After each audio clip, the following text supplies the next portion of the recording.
He's a man of many talents and even more stories. Coming up on this episode of We're No Damn Experts, we're pulling back the curtain and going behind the scenes of some of the biggest acts and performances that have come through Great Falls with the man who's seen and heard it all. Best damn podcast, the best damn town. You want to get up, get ready to get down.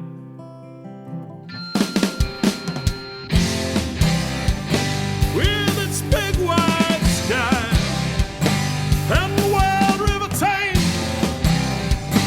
if you want to go, we can take you there to Great Falls, Montana. Welcome to the greatest damn town in Montana, Great Falls. I'm Rebecca Ingham. I'm Shannon Newth, and we're No Damn Experts. I have no idea what's happening in studio today. I showed up with my water. I've done my job. Now I'm just here to be entertained. Which it's going to be a good one. I'm very, very excited to have Bob McNamee here, also illustriously known as Baker Bob. Yeah. We'll get into all of that. But Bob, thank you for being here. Thanks for your time. We're excited for your stories. Thank you, ladies. I'm glad to be part of your podcast. I know a lot of people who love to come to Great Falls. Good. Get them here, Bob. That's the goal. Them here. These are people for the last 28 years, my experience at different concert venues, whether it's Montana State Fair or Montana ExpoPark or the Civic Center. Okay. And a couple other venues of people who would come to Great Falls to entertain. Now, the big thing about coming to Great Falls, they love Montana. Ooh. Montana is a buzzword. Nashville is fine. Texas is fine. Yeah. But to come here, and they've heard the stories, and they'll say, well, I've never been to Montana. Or they've come through. They've been through on a bus. Maybe they've gone to Canada. They've gone from Minneapolis to Seattle. Okay. They don't get to stop. And you've met the people who've stopped. You've rubbed elbows with the famous folk. I've had dinner with them. Yeah, he's more than rubbed elbows. That sounds dirty. I've had breakfast, lunch, and dinner. See, my tagline is, they say, oh, you get to meet these people? I said, well, kind of, sort of. I'm the guy who waves at the bus when it comes in, and I say goodbye when they leave. In between, I take care of breakfast, lunch, You're like the Walmart dinner. greeter. Yeah. And we make sure we give the act, the talent, the celebrity, some place to be, some place where they can unwind and unfocus and be themselves for whether it's 2 hours, 4 hours, it's from 12 hours for their the event while they're here in Great Falls. I heard, we have a lot to unpack here, but I heard the Commodores were just here for the Montana State Fair. Correct. I heard that you may or may not have been delaying one of the performers getting out on stage because you guys got to chatting so much. A couple of times. Bob! We did. It was just one of those spontaneous things. The guys at this level, they get it. These are old timers that are casual is the best way to put it. Yeah. They'd had a very good day. Their sound check went well. They were out here for sound check. They got their costumes on, such as it is. They don't do makeup or anything like that. In fact, they're very, very low key. So the band goes out there and starts up the music. Well, the Commodore singers themselves are in our lobby just waiting to get out on stage. And the announcement goes out, and ladies and gentlemen, welcome to Great Falls. The Commodores, and the band starts up. Well, we're just kind of talking with the guys. And a couple of them went out to get on stage, where one of them he stood back there. He's one of the originals too. Okay. Bill. And Bill just wanted to talk and chat and, how you doing? And we've been talking to each other all day. You've been there all day. Why? You're old friends by this point. Yeah. And they're out there, and pretty soon the stage manager, he's tugging on his sleeve saying, come on. Come on now. You can talk later. Yeah. So when you're talking about lobby in the back, are you talking like the green room? And I did air quotes, like anybody can see that? No, the green room is that's something the different. Production room over to the side. I'm talking the catering room. At the Four Seasons Arena, it's the north lobby directly behind the stage. Okay. And that's where I set up my kitchen. So, yeah, let's back up. You are, and explain a little bit more. You've been hospitality director. Is that the right that title? That would be great. I like that title a lot. Okay, what do you we say? have now deemed you hospitality director. How about that? Catering just doesn't land it. Catering implies that you show up and throw food. Yeah, exactly. Yeah. It's you a do dump, that and more. It's a dump and run. Yeah. You don't get to dump and run. Yeah. The job is you're there from start to finish. You're on call, so you take care of breakfast, lunch, dinner, dressing rooms, bus food, run errands, whatever you need to do. And you also run errands for them. Yeah, if they need something from across the street, okay, from Albertsons or the drugstore, food related. Okay. Oh, no, even. I need a safety pin because my bra strap's not staying in the place it needs to be at. They needed the Commodores needed 48 hangers. Oh, that seems like they'd have that prepared. Right. You already have your 48 hangers. They didn't have the hangers because they needed their clothes to be steamed. There was a gal that was hired to come in and steam their uniforms, so they were wrinkle free and looking shiny and good. Oh my So goodness! you run across the street to the dollar store and you get them 48 hangers. 48 hangers. Gotcha. Hey. So let's back up, Bob. This seems like a little bit more recent gig. But you've been doing this for a while. 28 years. The hospitality director thing. Correct. So before that, or during and before, you did other stuff in this town. You got your name Baker Bob for a reason. Tell us your history, like your fabric woven into this city. No, when did you? Were you born and raised here? No, Anaconda. Oh, okay. I hear you talking about that. I'm an Anaconda boy. Yeah. Well, so closely connected. Yes, we are. We're all the smelter, Anaconda. I worked at the smelter. Oh, you did? In Anaconda. While I was going to college. Okay. Now, during high school, I was on the radio for a while, but my first love was frying donuts. So I would go to work every morning at 4 o'clock in high school. First day of sophomore year, I went there and fried donuts. And I fried donuts and made cakes and did everything at the bakery, a locally owned bakery in Anaconda. And I did that up until graduation day. Even graduation day, I woke up, go make the donuts. Go and make the donuts, graduated, and the very next day I went to the smelter.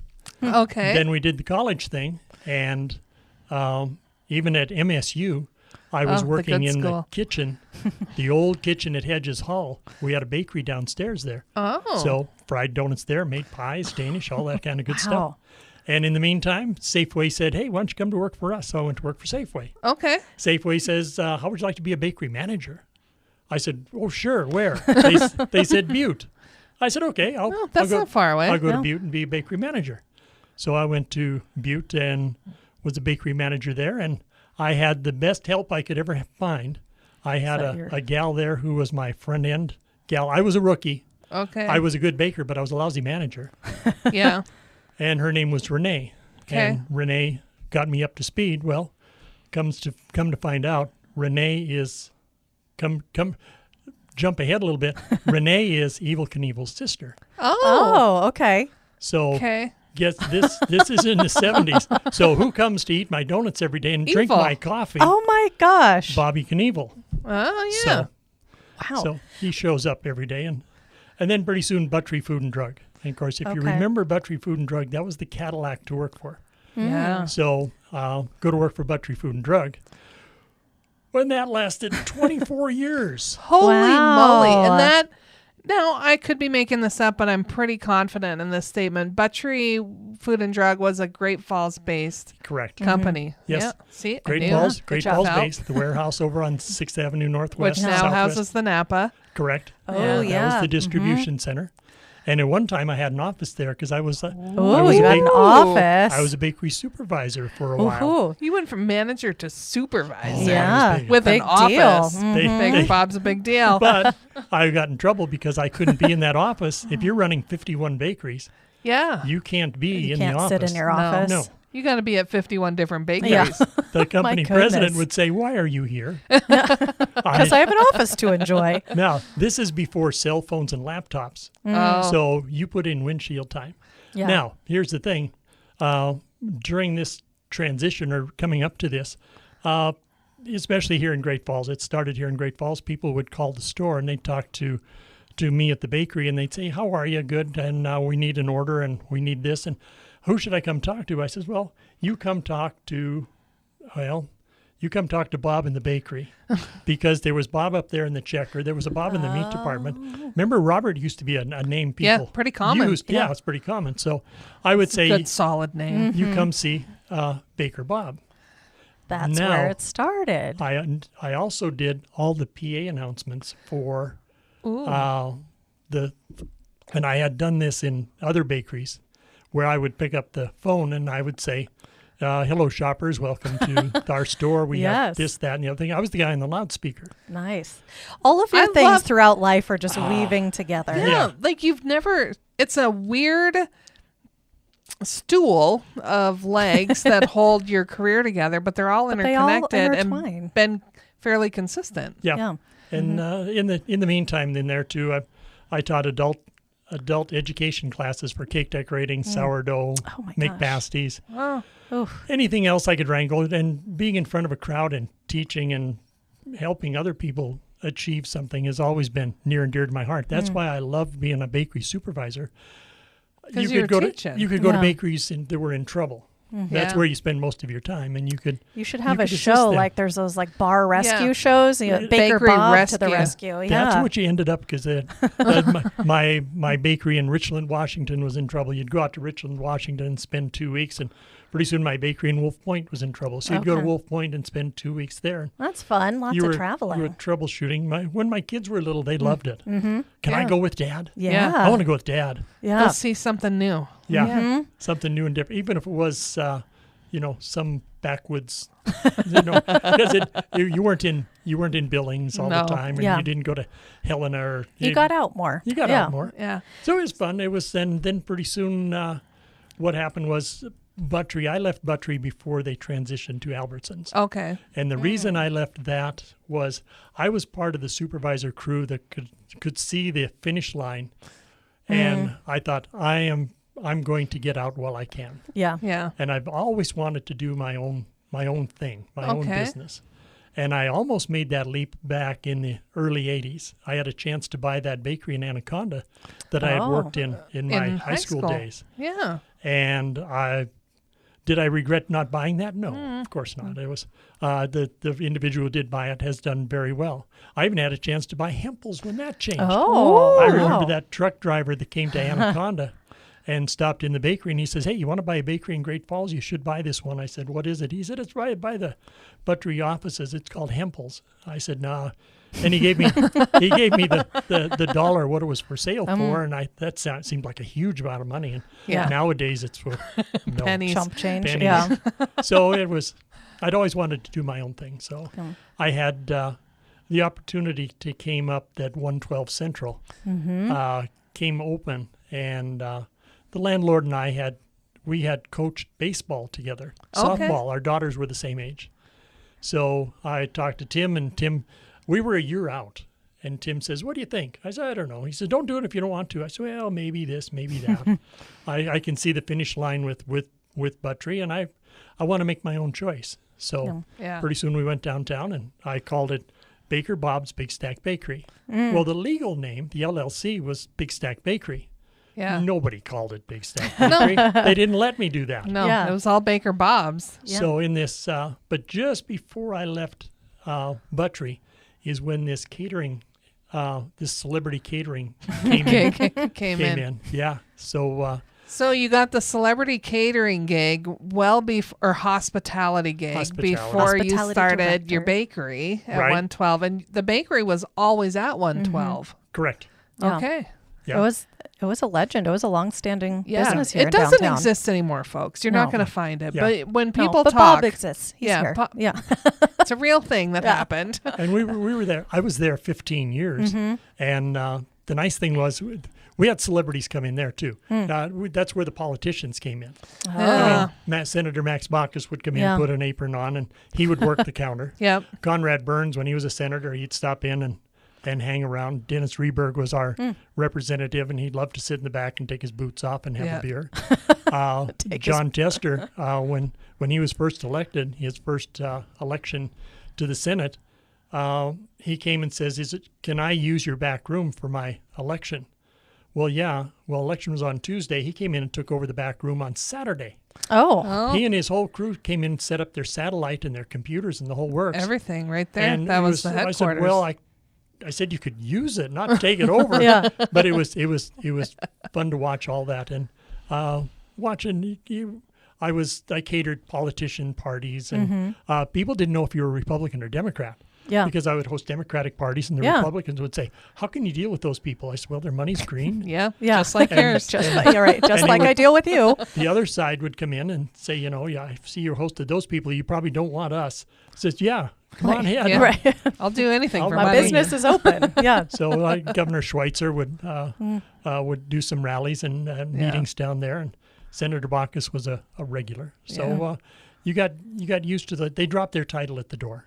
And it was always nice, and I was never bothered by celebrities anyway. So they can leave. They're just normal people, and that's why the transition to dealing with these talent that I'll call them, the celebrities that came in that we got to provide hospitality for. There's only been one or two that I was ever starstruck with, and that's because they took me by surprise.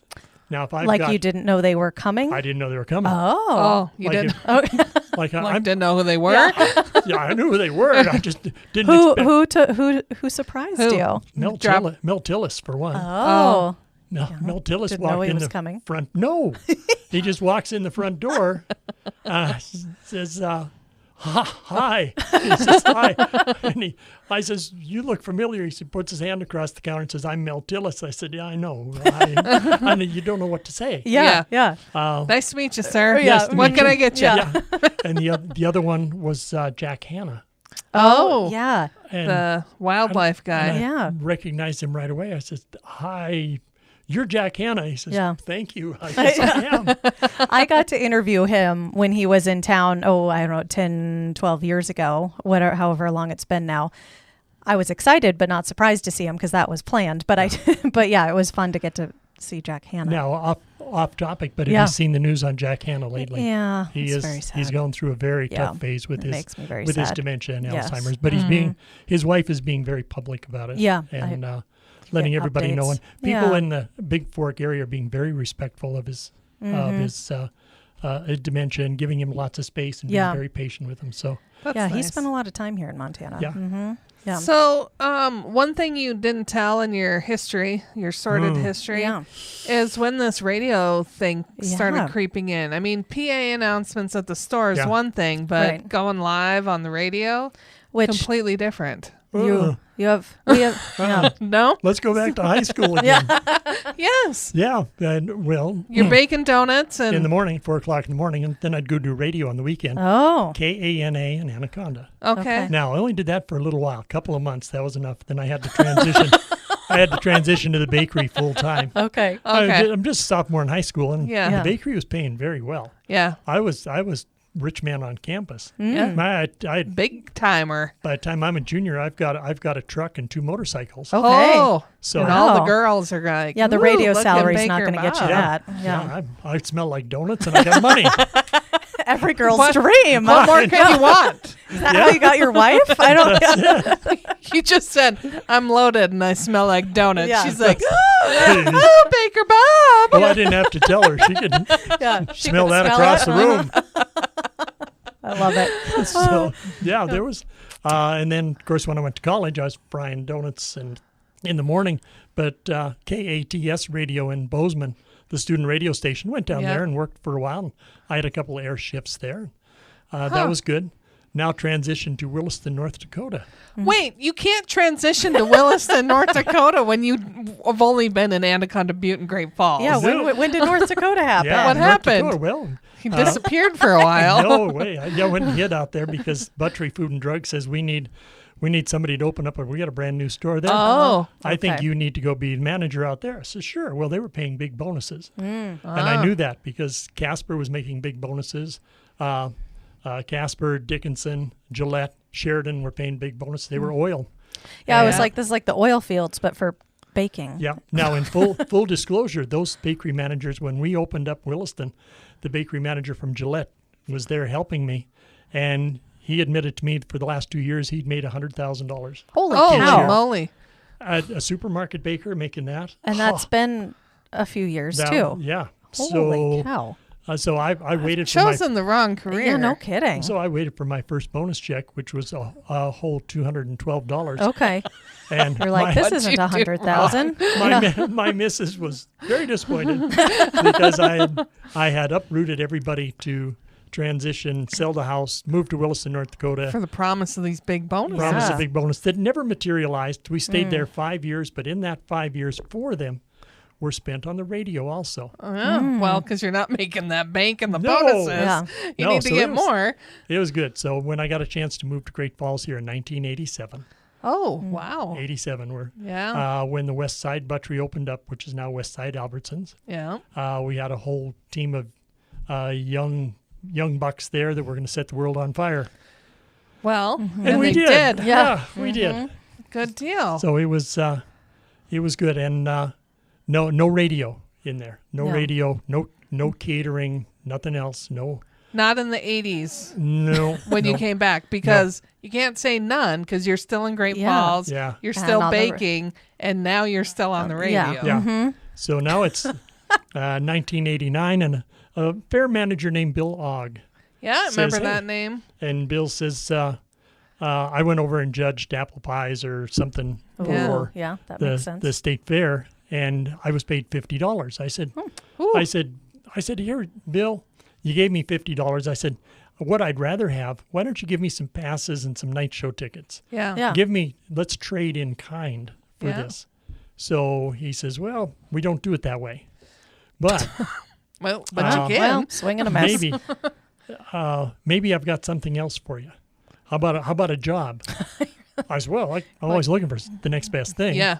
So what do you got? So he put me to work for a couple of years doing some things out on the Midway. Then he came to me at the end of one of the fairs, I think it was 93, and he says, how would you feel about doing this hospitality for the night shows? I said, okay, that sounds promising.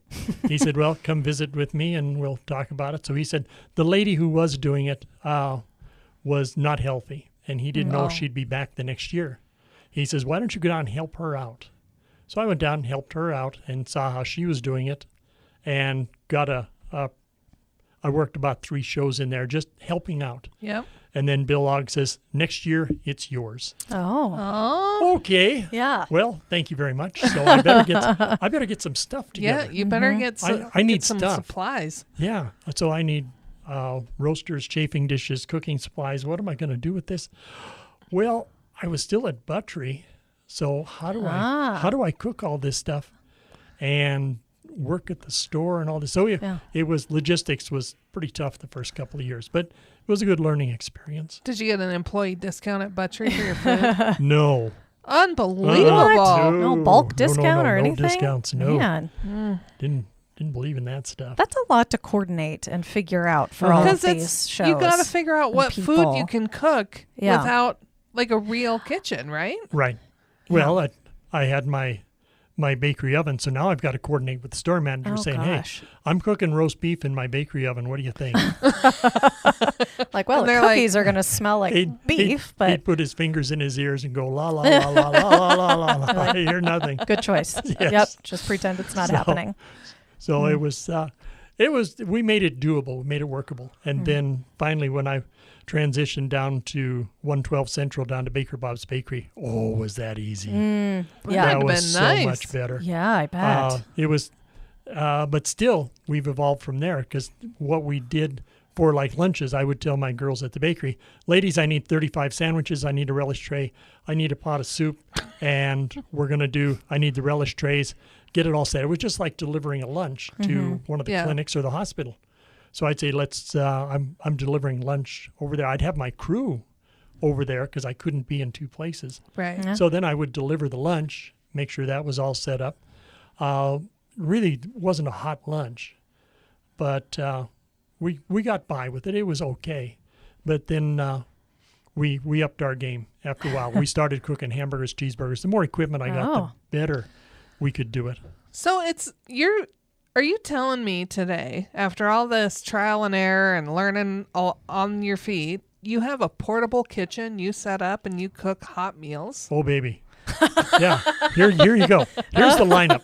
Oh, yeah. And Give us an I would, example. I'd show you the pictures, but it doesn't translate well no, on it radio. doesn't translate to the microphones. You can send them to me. We'll share them. So yeah. Here you go. And at outside North Lobby at Montana State Fair and back at the Four Seasons, I've got 2 Blackstone grills, the 38-inch.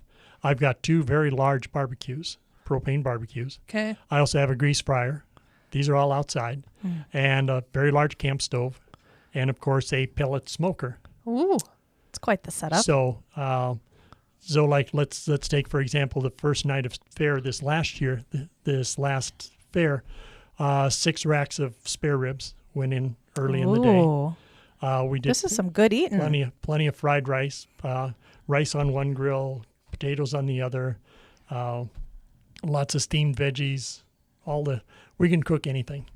So you don't get a list of, I want green M&Ms. Sure do. And you just throw it away and you're like, you'll get what you get and you won't throw a fit. No, these road managers are some of them are over the top, control freaks. They want their menu 2 weeks ahead. This last year we had some vegans and vegetarian concerns. Okay. So they wanted to know what we were going to do. We also had some keto people who wanted to make sure we had a keto-friendly menu all the way through. So I would submit through email, here's a proposed menu. What do you think? They would answer back, hey, sounds great, wonderful. Or in the case of one of the rock bands, the AWOL Nation, the closing act, this guy was a control freak. He wanted, we went back and forth quite a bit on what he wanted and what he needed, and we were able to make him happy. We got a big thank you on their way out. Oh, that's that's nice. When they got on their bus, and that's what you want. You want them to say thank you and with be a happy. full finger hand wave. Yeah. Right. Well, my tagline is, I said, when you get 3 stops down the road, and I use this with the Commodores too. When you get 3 stops down the road, I want you to say, where did we have that good food? Yeah. Great Falls, Montana, wasn't it? Yeah. That was in Great Falls? Yeah, Great Falls. We got to go back there. Yeah. So you want to leave them with that. The other one is, and I've always been very aware of this, Cascade County Health Department they get nervous about us. Well, because of our kitchen. You're and outside they do. cooking all this We're stuff. outside cooking all the time. Yeah. And we're kind of a freelance outfit anyway. But so we get inspected at least twice during every fair. But we'll also have eyes there in the Four Seasons. I've got 2 people who watch over me religiously. One of them is the promoter. The promoter is the one who brings the acts here. Yeah. And if we do anything to mess up everything comes back to them. We're done. Yeah. We are finished. My ticket is punched. Yeah. Well, you've made it 28 years, so you're doing good. No 3 strikes, you're out. It's No. 1 strike, you're done. If you get a busload of people, you get any foodborne illness on a bus that can come back to you, you're done. Yeah. Oh, gosh. No. That's got to be a little nerve-wracking because some of that you can't control. Yes, you can. Well, you can. I do, and we go over the top. Okay. We've got bleach buckets. We're constantly wiping things down. We're but very some of these, glove like if there's like oriented. recalls on like Oh, vegetables or that- meat or something, that you can't can. control that. Yeah. So no, we're always very aware of our food safety issues. So, and they notice that too. These people, they've been in situations, they can tell that it's fresh food, and they really appreciate that everything is cooked on site. Yeah. We don't run across the street and get anything. Nothing gets shipped in. Yeah. And I've got stories here where we've even had talent jump in and help out cook too. Oh. Is it because they just want to have fun, you or were are they short-staffed, or Right. they were like, No. I just want to do this. Yeah. No, you get Charlie Daniels. He's standing there and he's chomping on his gum saying, "What you doing there, partner?" And I says, "Well, we're cooking you some chicken here, Charlie." He says, "Oh, that looks pretty good." He said, "You need any help with that?" I says, "Well, can always use another hand." "Well, you got an apron?" I says, "Sure do." So gave him an apron, and pretty soon Charlie's out there behind And nobody else is around. Yeah. The rest of the crew, they're all busy, and Charlie jumps behind the table, the barricade, and he's got the tongs, and he's flipping chicken. Well, dinner was for 35 people. Oh. So we had to grill a lot of chicken, and Charlie's back there just having a good time. And did he make the cut? Would he have made it on your crew? He did well. Even his wife was there with him, too. He can come back and help you next year. Yeah, Mrs. Daniels was there with him, too. Another one that jumped in was John Barry. John Barry's a country act, and he was there, too. He wanted to jump in. His wife was his fiddle player. And he says, can I help you out? I said, sure, John. Come on. You can jump in on this. I got to ask a few questions here. First, 35 people, these bands don't look that big. Who all's getting invited, and is my name going to ever show up on the list? Okay, now that's a good one. No, is the short answer. Yes, yes, you know a guy. Yeah, see, is true. I got connections. So here's who's you're going to feed. You're going to make sure that the band, that let's say they say Charlie Daniels, you've got 8 people on stage. Yeah. You've got their support crew, their roadies that came in on the truck and the bus earlier. You can probably count at least a dozen of them. Okay. Anywhere from a dozen to 20 of people who brought that in. And there are 5 people there that are there all week that bring in the lights and the sound. Same 5 people. Those are rental guys. They come out of Omaha, Nebraska. Okay. And they travel from Great Falls to Billings to other fairs with their truckloads of equipment. They come in, set it up, take care of it for the week. So those 5 people eat breakfast, lunch, and dinner all the time too. And then you'll have celebrity guests. Let's say Larry. Rebecca Ingham. Yes. Larry the cable guy. Okay. Larry flew in. He comes in with his opening act plus 2 other people. Plus he knows some ranchers out here by Lewistown. He invites the whole family. They show up. Okay. Oh. The only one that scared me I was like, do you know they're coming? Yes. Okay, good. No, we don't. Okay. Well, you have a number, right? You may not know who they are, but... Well, we have a number going in, a raw number, but I always add like 5 to 10. Yeah. Mostly because these are heavy eaters. These people show up hungry. They work all day, and well, these are doing big a boys. lot of work. Yeah. And they're usually hungry, and I've got stories of some people who could really put it away too. There's champion eaters. They were industrial strength eaters. So a band comes in, they might have their own little VIP list of people they're inviting to come with them or show up for the festivities. Yeah, give me a number. Okay. Huh? That's all. The one that really blew me out of the water was Huey Lewis. When Huey Lewis came, Huey Lewis and the News, great. They're coming. He's got a good-sized band. I think dinner was for 20, 25, somewhere in there. And then after dinner, Huey says, Bob, I got a favor to ask you. What's that? He says, I invited some people for some hospitality before the show. Can you help me out? I says, sure, Huey, what do you need?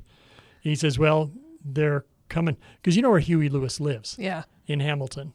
So he was in Hamilton. He handed out tickets to everybody. Oh, my gosh. Well, what did they do? They rented. No. They got a bus. Yeah. Oh, my They showed up in Great Falls. That's a lot more than 20 people. I get 55 people that want hospitality. So then I says, okay, what constitutes hospitality? Yeah. Am I cooking another meal? So he says, whatever you've got. I said, well, that's not going to go. Yeah. Nothing. So you ate it all. So luckily we had about 2 hours lead time. Okay. And that's we were not able a ton.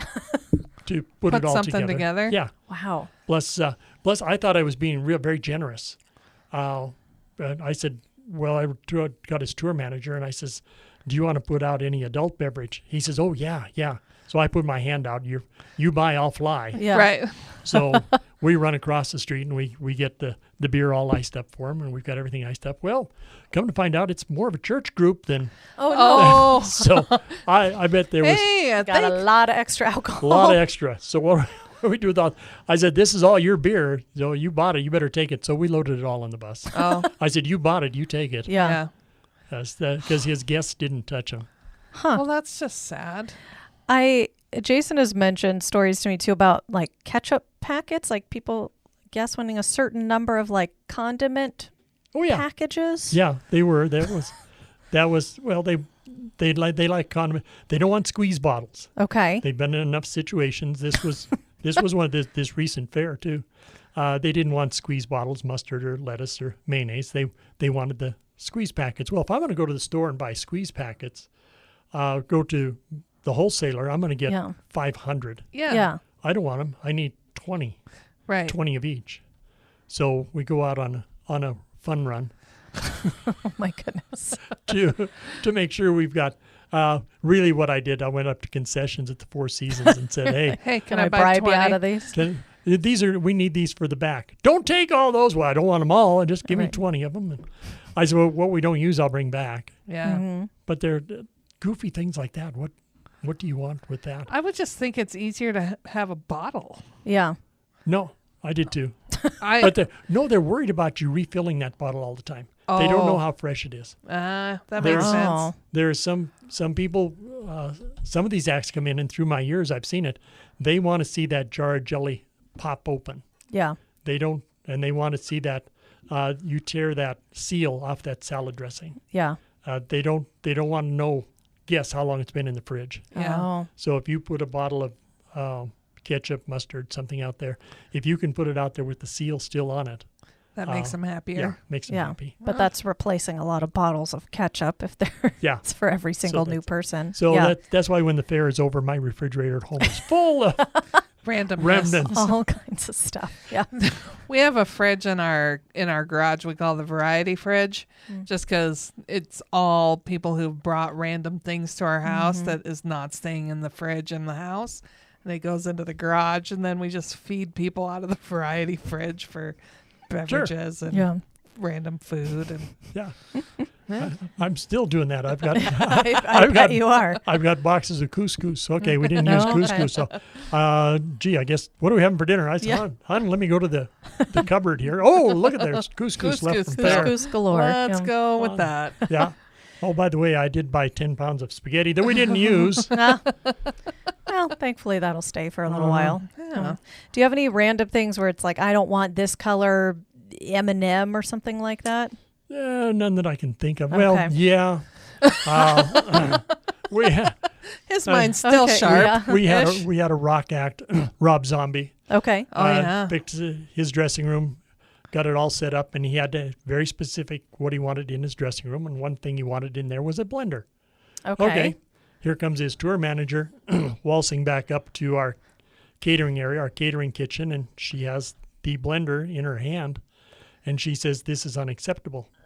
I said, "Unacceptable? Yes. This is not a new blender." "No, it's not. Yeah. It's been used before." She says, "Well, we want a new blender. Rob needs a new blender." Okay, so we go buy a new blender for Rob Zombie to use once. Does he take it with him or does he leave it? Nope. No, it was still there. Well, that's just the whole thing about like sterile, like they just want to make sure nothing else has touched it. I guess so. We brought it down to the room, showed the tour manager the box, never interacted with Rob Zombie. Okay. And showed her the box and took it out of the box, put it on the counter, and said, "There you go." That was fine. Who was one of your most favorite acts to visit with? Like, do they come back and hang out with you at your house? Boy, well, I've had ones that have come to the bakery. Okay. Phil Vassar, if you know who Phil Vassar Yep. is, a great songwriter and just a heck of a nice guy. But I'd done him at took care of him at State Fair. Then he came back and played the Civic Center, and it was for Mayfair for benefits. Oh yeah. And he was all set. He had dinner and he's hanging around afterwards. Show isn't until 8:00, and this is like 6. He says, "So how you doing?" You know, he wants to catch up on. Yeah. How are you? How you been? And now we haven't played this before. No, you played the State Fair over there. He says, "Well, how come you're doing this? What's your gig?" I said, "Well, I've got a bakery kitchen right across the street. That's where we cooked all this stuff, and we just bring it over here." He says, "Oh, it's right across the street." I said, "Yeah." Well, he said, "Well, let's go see." So we walk out the the side door at the Civic Center and across the alley and in the back door to the bakery. And it was closed at the time. It was locked up. And so we go in there, and this the kitchen, this front counter, and here we are. And we walked up to the front door, and Phil was, conversational, asked this, that, and the other thing, what do you make here? And I said, well, that's good. So I said, well, the people are going to wonder where you are. And he says, well, we wandered off. So we go back in the back alley. Well, now people from Benefice are starting, they've got a dinner before the show. So they're having their dinner hospitality in the convention center before they move into the auditorium, the Mansfield. And so we walk out the back door, and people are streaming down the alley to get to the event. And these guys and gals are dressed up. It's not a blue jean kind of an event. Right. That's fancy. So they come, and we walk out in the alley, and me and Phil Vassar, and, hey, Baker Bob, how are you? Hey, Bob, how are you? How's things? Good. And two ladies were there that I won't name them to embarrass them. They, how are you? I says, good. How are you, Sue? And, there's the name. So we walked along, and I thought, well, I'm not going to introduce Phil Vassar. And we're just walking along, and they said, going to dinner, huh? Yeah. They said, how's everything going? I says, great. I said, good sound check. You got a good show coming here tonight. And they said, yeah, we're really anxious. We saw him last time at the State Fair, and we can't wait. He was really good. Standing right here as we walked to the end of the alley, and we're going to go across Park Drive over the Civic Center, and we walked across the street together, the four of us, two gals and me and Phil, and he says, well, you have a nice time. I've got to go back in here and take care of stuff. Yeah, okay, fine. And they wander in, and Phil says, that was weird, wasn't it? I said, yes, it was. Standing right here. Yeah, standing right here. So, I mean, they just want to go out and do that. But yeah. Other people, I've got Trace Atkins. Can't meet a nicer guy than Trace Atkins. He might sound like a big baritone voice bully or anything, but he's just a heck of a nice guy. Now, when he was here early in his career, his tour manager his name was Steve, and Trace was here with his wife too, and he had two daughters who were with him, and my daughter was here, and she was going to college at the time, and she babysat the kids, basically entertained them for the afternoon. Oh, nice. And Steve says, you do well with this. Yeah. She says, well, thanks. You ought to come on the road with us. Oh my gosh. And she says, I said, you can't run away to the circus. Yeah. This is not the life for be you. On the road nanny for the Atkins. You're going to be a sophomore in college. You have time to it's quite the offer. Settle in. So she says, but I'm going to be in Minneapolis where she was going to school. And he says, well, I'll tell you what, when we get to Minneapolis, we'll call you. Yeah. Well, darn if they didn't call her. Oh, wow. About 2 months later and say, Kate, why don't you come with us? So she went and worked almost 2 months. Wow. For the guys. And finally she got off the bus and said, no, that's enough. That got out of her system. Yeah. But, I'm proud she made it 2 months. Yeah. I don't know if I'd have made it that long. No, I wouldn't make it's it a 2 different hours. lifestyle. Yeah. It may seem glamorous, get out on the road and then hang out and be groupies and no. Nope. Get old real fast. She said never again. Yeah. But now, to Trace Atkins' credit, he's been back twice since then. Yeah. And he remembers Kate. He asked, how's Katie doing? I said, Katie's doing fine.